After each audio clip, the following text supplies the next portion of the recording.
Peace and blessings is real. First and foremost, I want to take this time and give praises, glory, and honor to our Heavenly Father, Yahweh, to His only begotten Son, Yahweh Shai, for allowing this word to come out. And I hope you sincere brothers and sisters are truly edified by tonight's word. And tonight's word is going to be called, Let Your Speech Be Always with Grace, Seasoned with Salt, that ye may know how ye ought to answer every man. Let me say it again. Tonight's word is going to be called, Let your speech be always with grace, seasoned with salt, that ye may know how ye ought to answer every man. This is a really important word, brothers and sisters, because tonight what you're going to learn is, as a spiritual person, as a biblical living lifestyle person, there's a particular way you should handle your speech, especially when you're dealing with your fellow brothers and sisters in spirit. Okay, there's a particular way that you should communicate with them. There's a particular way you should speak to them. And in this word, I'm going to give you the exact way of how your speech should be conducted, how the way you communicate with one another. Okay, what you see on the screen, it says seasoned with salt, and we're gonna speak on that. Your word, okay, your speech should be seasoned with salt. And without further ado, we're gonna come to you in Colossians 4 verse 6, which is the spearhead of tonight's word.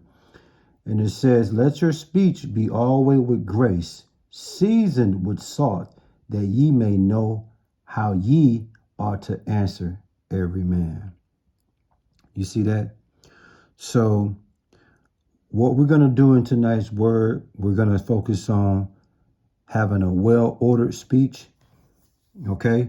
What we're going to focus on in tonight's word, based off Colossians 4 and 6, is speaking intelligently, spiritually, and replying so judiciously that your spiritual character and your behavior is brotherly loving and not niggardly to your fellow brothers and sisters, man.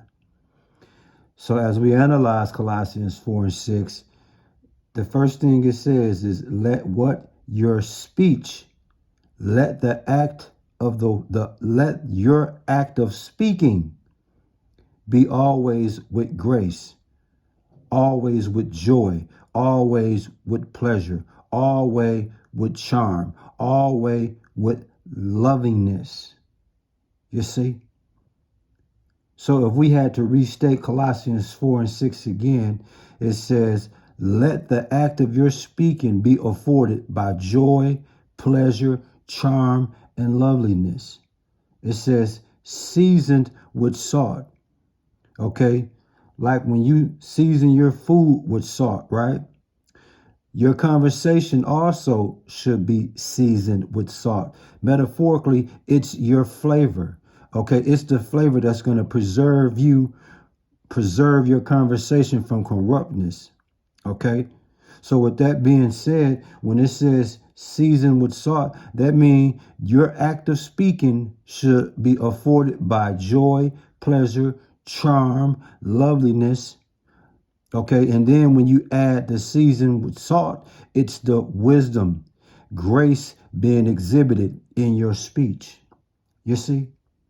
It says that ye may know how ye ought to answer every man. So in other words, you'll be able to reply to a question proposed in the right manner. You see? You're going to speak in a pleasant way. Just like salt is like an article of food, okay? And your speech has to include nutriments in it to be very effective when you communicating with your brothers and sisters, man. You see that? Yeah. Seasoned with salt is another way of displaying your speech should be full of wisdom and grace and hence pleasant and wholesome. That's how your speech have the season with salt. Okay, that's seasoned with salt. If you speaking contrary to that, your conversation ain't seasoned with salt. It's something else, man. And that ain't what we're called to do. That goes against having well-ordered speech. That goes against speaking intelligently, spiritually. That goes against that. Okay, the salt is the healthiness. Season, okay? Again, what's the name of the word? Let your speech be always with grace, seasoned with salt, that ye may know how ye ought to answer every man. You see that? Now, there's a beautiful precept to this in that Ecclesiastes 10, okay, verse 12. And it reads, the words of a wise man are gracious, but the lips of a fool will swallow up himself. You see that? So when your speech is with grace and seasoned with salt, it's going to be gracious conversation. See, it told you, but the lips of a fool will swallow up himself. So if your conversation is not seasoned with salt, you're going to be speaking foolish.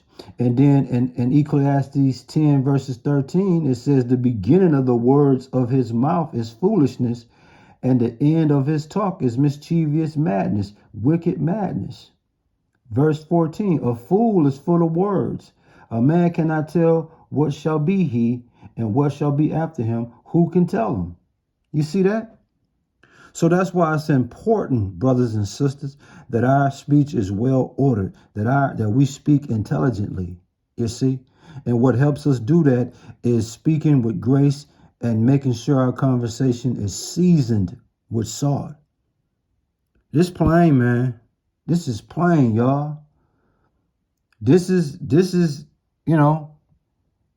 like I said, you ain't gonna get this in your local church houses and your televangelists and your mega church pastors and deacons and whatnot. They're not gonna give you this.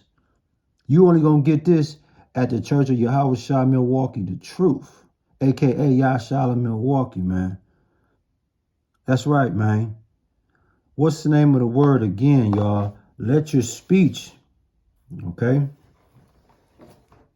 Let your speech be always with grace, seasoned with salt, that ye may know how ye ought to answer every man. So whenever you're having a conversation with somebody, it should always be in a way where your speech has grace and seasoned with salt. It should never be in a way that you speak niggardly. It should never be in a way where it's strife, beef and bickering. Because a lot of times, man, if you talk to people outside of seasoned with salt, it's usually going to be foolish talk, and we know foolish talk usually lead to carnal things.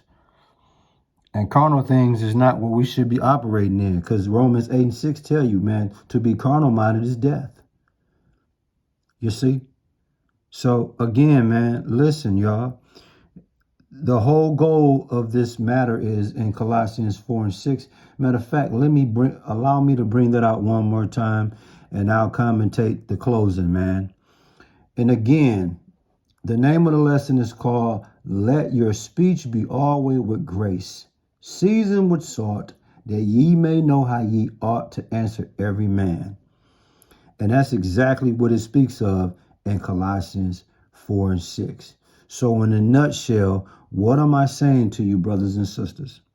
You should strive to cultivate the gift of pleasant and wise conversation. Okay?